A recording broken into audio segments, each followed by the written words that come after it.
Au 9e jour d'une campagne de bombardement d'une violence sans précédent sur la bande de Gaza, Médecins sans frontières appelle les autorités israéliennes à faire preuve d'humanité. Mourir sous les bombes à Gaza ne peut pas être la seule option laissée à la population. Au nord, là où les ultimatums des Israéliens se sont multipliés, enjoignant la population de fuir sous peine d'être anéantie, la situation est dramatique.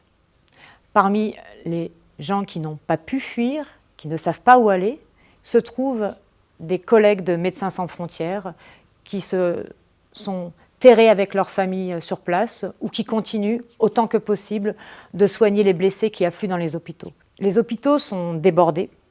Il n'y a désormais plus d'antidouleurs. Notre personnel nous parle de blessés qui hurlent de douleur, de blessés, de malades qui ne peuvent se rendre à l'hôpital et de la terreur de se retrouver bombardés dans quelques heures.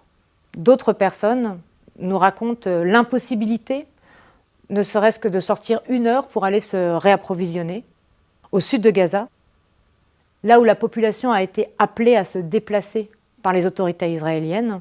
La situation est extrêmement difficile.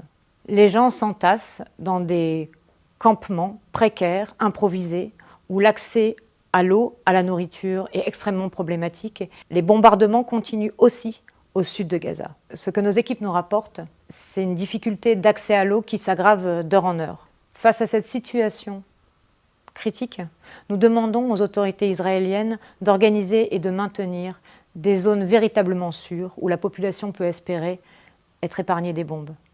Nous demandons aussi que soit organisée le plus rapidement possible une voie d'évacuation pour que la population qui cherche à se mettre à l'abri, qui cherche à fuir, puisse le faire. Nous demandons également que soit rétabli de toute urgence l'accès à des services de base essentiels et notamment l'accès à l'eau potable.